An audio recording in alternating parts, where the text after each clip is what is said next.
जय श्री कृष्णा। आज मैं माघ महात्म का लास्ट 28वां अध्याय सुना रही हूँ। वशिष्ठ जी कहने लगे कि हे राजा दिलीप, बहुत से जन समूह सहित अच्छोद सरोवर में स्नान करके सुखपूर्वक मोक्ष को प्राप्त हो गए। तब लोमस जी कहने लगे, संसार रूपी इस तीर्थ राजा को सब श्रद्धा पूर्वक देखो।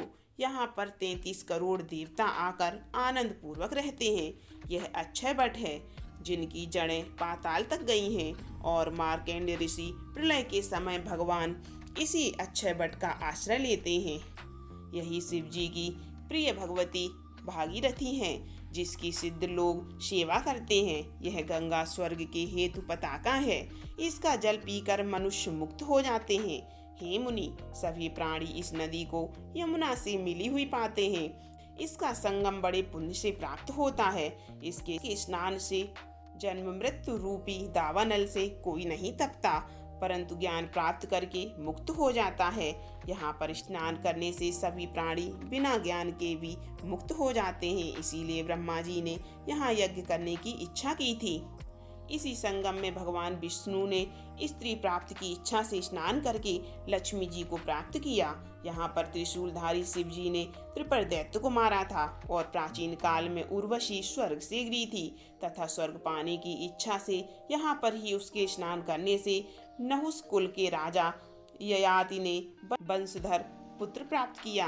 यहाँ पर इंद्र ने प्राचीन काल में धन की इच्छा से स्नान किया था, और माया ने कुबेर के सब धन को प्राप्त किया था। प्राचीन काल में नारायण तथा नर ने हजारों वर्ष तक प्रयाग में निराहार रहकर उत्तम धर्म किया था। यहाँ से जयगा सब सन्यासी ने महादेव जी जैसी शक्ति वाले से विजय पाई थी तथा अणिमा आदि योग के अति दुर्लभ ऐश्वर्य प्राप्त किए थे। इसी क्षेत्र में तपस्या करके श्री भारद्वाज सप्तऋषियों में सम्मिलित हुए।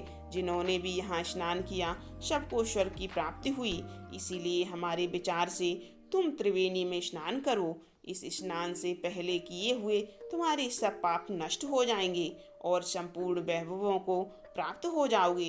ऋषि के इस प्रकार के वचन सुनकर सभी त्रिवेणी में स्नान करने लग गए, और उसी स्नान से सबकी पिशाचता नष्ट हो गई। साप से विमुक्त होकर उन्होंने अपना शरीर धारण कर लिया। देवनिधि ने अपनी संतान को देखकर प्रसन्नचित्त होकर लोमस जी को संतुष्ट किया और कहा कि आपके अनुग्रह से ही शाप से मुक्त हुए हैं। अब आप इन बालकों के योग धर्म को कहिए। लोमस जी ने कहा कि इस युवा कुमार ने वेदों का अध्ययन समाप्त कर लिया है, इसीलिए इन कन्याओं के प्रीत पूर्वक कर कमलों को ग्रहण करें। तब लोमस जी तथा अपने पिताजी की आज्ञा से इस ब्रह्मचारी ने 5 कन्याओं से विवाह किया। इन कन्याओं के सब मनोरथ पूर्ण हुए।